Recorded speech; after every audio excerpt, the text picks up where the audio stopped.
In this video, I'm going to cover how to report bugs. There is a package called reprex, pretty cool, that allows you to create an example that someone else can reproduce if they choose to run it, or they can understand what your problem is straight from the output of this little tool if they choose to not run it. This page has a ton of information about how to go about doing one and why this type of reproducible examples are the way they are.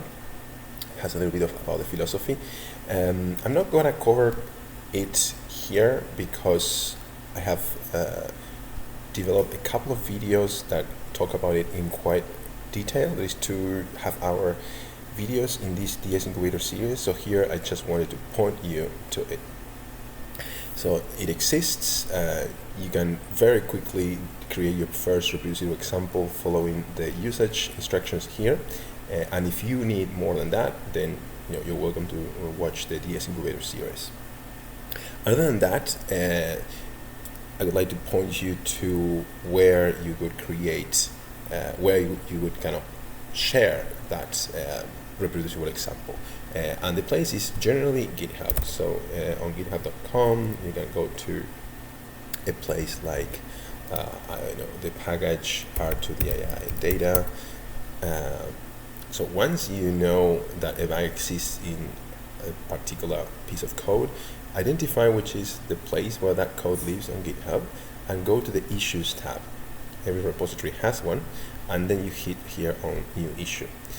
Well, this web browser doesn't know who I am, so I'm going to show you the same thing from a different web browser. This one should know who I am. So if I paste that here, this is what the behavior should be.